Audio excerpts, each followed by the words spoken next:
শীতকাল তো শেষ হয়ে এলো। আজকে না কমলা লেবু দিয়ে একটা দারুণ রেসিপি শেয়ার করছি। আর সেটা তোমরা বন্ধুরা এলে পার্টিতে স্ন্যাক্স হিসাবে বা স্টার্টার হিসাবেও সার্ভ করতে পারো, আবার একটু গ্রেভি রেখেও বানাতে পারো। আজকে চিকেন অরেঞ্জ চিকেন বানাচ্ছি, মানে কমলা লেবু দিয়ে একটু চিকেন বানাচ্ছি। আর একটু অন্যরকমভাবে একটু লঙ্কার ব্যবহার করেছি, একটু ঝাল ঝাল, একটু টক, একটু মিষ্টি। আমার তো বেশ ভালো লেগেছে, তোমরা ট্রাই করতে পারো। আর হোমস কুকিং ল্যাবের রেসিপিগুলো দেখছো তো, যদি ভালো লাগে তবে লাইক করে সাবস্ক্রাইব করে আমার বন্ধু হয়ে যেও। আর রেসিপিটা তোমার বন্ধুদের সাথে শেয়ার করতে পারো।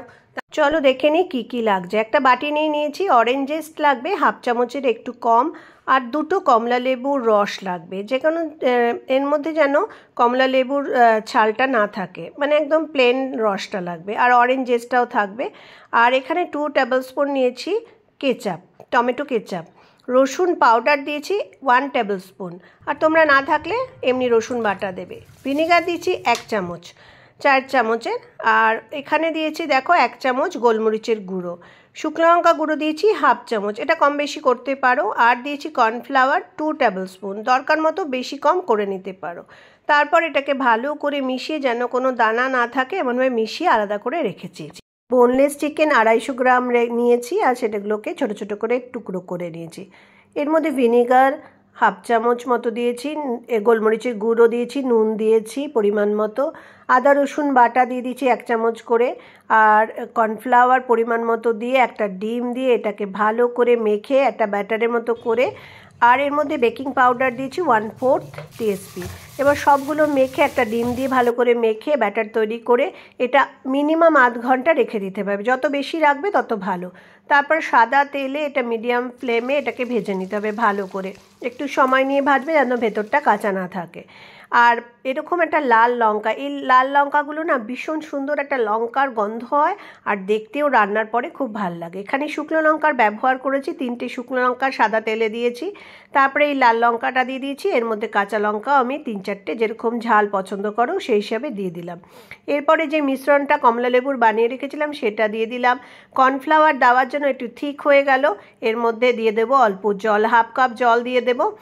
এবার ভালো করে সাথে সাথে জলটা দিতে হবে যেন এখানে লাম্পস না হয়ে যায়। এবার দেখো গ্রেভি তৈরি হলো, তোমরা গ্রেভিও রাখতে পারো। আর এটার মধ্যে আমার আর নুন লাগেনি, তাই লাস্টে আমি একটু চিনি দিয়েছি। এটা কিন্তু টক যেরকম থাকবে এর মধ্যে মিষ্টিও থাকবে, একটু চটপটা ঝালও থাকবে, সব মিশিয়ে একটা দারুণ কমলা লেবুর গন্ধে না একদম ম করছে। আর কমলা লেবুর কালারটাও দেখো এসছে।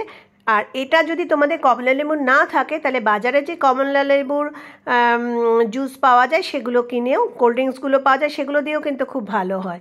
আর এর মধ্যে দেখো এবার ভাজা চিকেনটা দিয়ে দিলাম। এবার এটার মধ্যে 5-6 মিনিট এটাকে ভালো করে ফুটিয়ে নেব।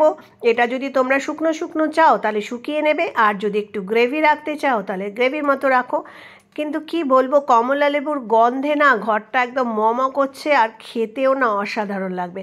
লাস্টে যখন সার্ভ করবে তখন উপর থেকে কমলা লেবুর একটুখানি অরেঞ্জেস যদি ছড়িয়ে দিতে পারো তাহলে কিন্তু বেশ ভালো লাগবে। আমি আর করিনি, তোমরা কিন্তু সার্ভ করার জন্য কেউ বাড়িতে এলে তখন এভাবে সার্ভ করতে পারো। চিকেনটা আমার মনে হয় নুডলসের সাথে বেশি ভালো লাগবে। ট্রাই করে দেখো, আর কেমন লাগলো জানাতে কিন্তু ভুলো না।